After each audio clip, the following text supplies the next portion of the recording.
بسم اللہ الرحمن الرحیم قال النبی صلی اللہ علیہ وسلم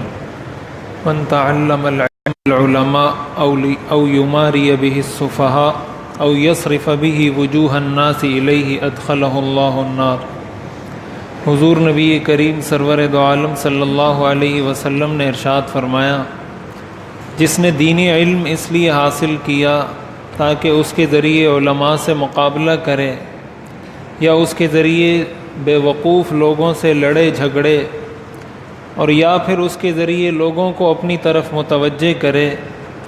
ایسے شخص کو اللہ تعالی جہنم میں داخل کریں گے۔ یہ ترمذی شریف کی روایت ہے۔ حضرت کعب بن مالک رضی اللہ تعالیٰ عنہ اس حدیث شریف کے راوی ہیں۔ اس حدیث کا مطلب یہ ہے کہ اگر کوئی شخص دینی علم حاصل کرتا ہے، وہ دینی علم کا طالب ہے اور دینی علم حاصل کر رہا ہے، چاہے وہ کسی بھی مقدار میں ہو، کسی بھی طرح ہو، لیکن اس کی نیت دینی علم حاصل کرنے سے یہ نہیں ہے کہ میں اللہ کی رضا حاصل کر لوں اور اللہ کی رضا دینی علم سیکھ کر اس پر عمل کروں اور اس پر عمل کر کے اللہ کو راضی کر لوں۔ اصل دین کا علم حاصل کرنے کا مقصد یہ ہونا چاہیے۔ تو اگر کوئی شخص اس مقصد کے لیے حاصل نہیں کر رہا بلکہ وہ اس مقصد کے لیے دین سیکھ رہا ہے، دینی علم حاصل کر رہا ہے، کسی مدرسے میں پڑھ رہا ہے یا کوئی درس سن رہا ہے یا کسی تعلیم میں بیٹھ رہا ہے، اس مقصد سے بیٹھ رہا ہے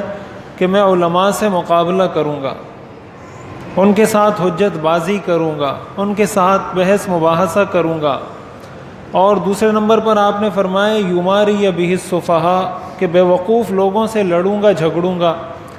یعنی اگر کسی کو دین کے بارے میں کچھ زیادہ معلومات نہیں ہے تو میں ایک دو حدیثیں اس کے سامنے پڑھ کر، ایک دو آیتیں پڑھ کر اس کے ساتھ لڑنا جھگڑنا شروع کر دوں گا کہ تم تو یہ کر رہے ہو، تم تو یہ کر رہے ہو، یہ غلط ہے، یہ صحیح ہے۔ مقصد اس کا یہ ہو کہ اس سے لڑائی کروں، اس پر اپنی دھاک بٹھاؤں۔ او یصرف به وجوہ الناس الیہ، اور یا اس کا مقصد یہ ہے کہ لوگ میری طرف متوجہ ہو جائیں، لوگ یہ کہیں کہ اتنا بڑا عالم ہے، اتنی زبردست تقریر کرتا ہے، اتنی اچھی باتیں کرتا ہے، یہ اس کا مقصد ہے۔ تو آپ نے فرمایا ایسا شخص جہنمی ہے۔ تو یہ بہت خطرناک بات ہے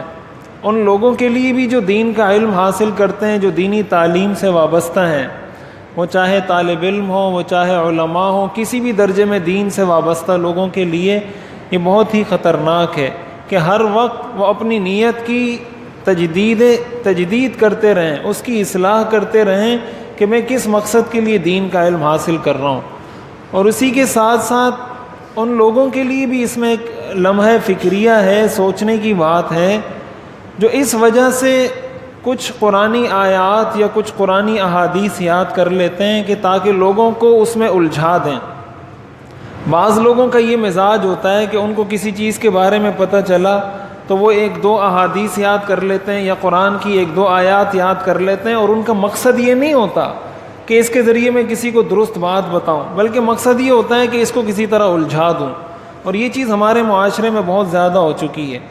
ہر دوسرا شخص دانشور بنا ہوا ہے، ہر دوسرا شخص اسلامی اسکالر بنا ہوا ہے، ہر دوسرا شخص عالم بنا ہوا ہے، جس کے جی میں جو آتا ہے قرآن کی جو تشریح کرنا چاہتا ہے کر دیتا ہے، اور پھر سامنے والے کو کیا کہتا ہے کہ بھائی میں قرآن پڑھ رہا ہوں، میں کوئی اپنی بات تو نہیں کر رہا، میں تو قرآن پڑھ رہا ہوں۔ سامنے والے کو کہتا ہے میں حدیث پڑھ رہا ہوں۔ اب وہ تو کہنے کو قرآن پڑھ رہا ہے، کہنے کو تو وہ حدیث پڑھ رہا ہے، لیکن جو سننے والا ہے ظاہر ہے وہ دین کے معاملے میں بے وقوف ہے، اس لیے کہ اس کو نہیں پتا کہ اس آیت کے آگے کیا ہے، اس آیت کے پیچھے کیا ہے، آیا یہ آیت منسوخ ہے یا منسوخ نہیں ہے، یہ حدیث منسوخ ہے یا منسوخ نہیں ہے، یہ حدیث کس پس منظر میں آئی ہے، کس پس منظر میں نہیں آئی ہے، اس سے فقہاء نے کیا استنباط کیا ہے، امت نے اس حدیث کا کیا مطلب بیان کیا ہے، یہ ساری چیزیں اس کے سامنے نہیں ہیں۔ اس کے سامنے تو بولنے والے نے اتنا بول دیا کہ میں تو حدیث پڑھ رہا ہوں، میں تو قرآن کی آیت پڑھ رہا ہوں۔ تو اب سامنے والا پریشان ہو جاتا ہے کہ شاید یہ ساری امت اب تک غلط کرتی آ رہی ہے، ہم سب اب تک غلط کرتے آ رہے تھے اور اس نے حدیث پڑھ دی۔ سامنے والے کو کنفیوز کر دیتی ہے یہ بات۔ حالانکہ اگر غور کیا جائے، دیکھا جائے تو اس کو دین کے بارے میں شاید کسی بھی دوسرے معاملے میں کوئی حدیث یاد نہیں ہوگی، کسی بھی دوسرے معاملے میں اس کو قرآن کی کوئی آیت یاد نہیں ہوگی، اسی ایک معاملے میں اس نے ایک حدیث رٹ لی، قرآن کی ایک آیت یاد کر لی، اب جہاں بھی جائے گا وہی قرآن کی آیت پڑھے گا، جہاں بھی جائے گا وہی حدیث پڑھے گا۔ اس کا مقصد یہ ہے، یہ اپنے عمل سے اس بات کا اظہار کر رہا ہے کہ میں نے دین کا علم اس لیے حاصل نہیں کیا کہ اس پہ عمل کروں، بلکہ دین کا علم اس لیے حاصل کیا ہے کہ لوگوں کو کنفیوز کرتا رہوں، لوگوں کو لڑاتا جھگڑاتا رہوں، بحث مباحثہ کرتا رہوں۔ اسی لیے علماء نے لکھا ہے کہ دینی مسائل میں عوام کو بحث مباحثے سے بچنا چاہیے۔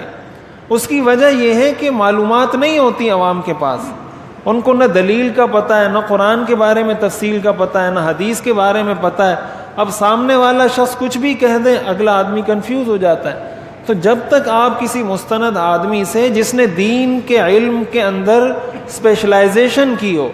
جس نے اپنی زندگی کا مقصد اس چیز کو بنایا ہو، جب تک آپ اس سے نہیں پوچھتے، جس طرح آپ دوائی کے بارے میں مجھ سے نہیں پوچھتے کہ یہ دوائی اپنے بچے کو کھلاؤں یا نہیں کھلاؤں، نہ کسی انجینئر سے پوچھتے ہیں، نہ کسی سائنسدان سے پوچھتے ہیں، بلکہ جا کے میڈیکل ڈاکٹر سے پوچھتے ہیں، اس لیے کہ اس نے اس میں اسپیشلائزیشن کی ہے، اس نے اپنی زندگی میں اس فن کو اختصاصی طور پر حاصل کیا ہے۔ تو ہو سکتا ہے کہ میں آپ کے سامنے کوئی ایک میڈیکل کا فارمولہ بتا دوں کہ فلاں ڈاکٹر نے تو یہ دوائی لکھی ہے، حالانکہ میڈیکل کا فارمولہ یہ ہے، لہٰذا یہ دوائی نہیں کھلاؤ۔ تو ظاہر ہے کہ میری یہ بات آپ کو کنفیوز تو کرے گی، لیکن میری یہ بات حجت نہیں ہے، اگرچہ میں میڈیکل کا فارمولہ آپ کو سنا دوں۔ تو یہی معاملہ دین کے بارے میں ہے۔ تو ہمیں ان لوگوں کو اس بارے میں سوچنا چاہیے کہ جو اس مقصد کے لیے لوگوں کو قرآن کی کوئی آیت سناتے ہیں، اس مقصد کے لیے اور کوئی حدیث سناتے ہیں کہ اس کو کنفیوز کر دیں، اس کو الجھا دیں، اس کو پریشان کر دیں، تو ان کو اس وعید سے ڈرنا چاہیے۔ حضور علیہ الصلاۃ والسلام نے فرمایا کہ جو علماء سے مقابلے کے لیے، بے وقوف لوگوں سے لڑنے کے لیے، لوگوں کو اپنی طرف متوجہ کرنے کے لیے دین کا علم حاصل کرتا ہے، اللہ تعالیٰ اس کو جہنم میں داخل کریں گے۔ اللہ تعالیٰ ہم سب کی حفاظت فرمائے۔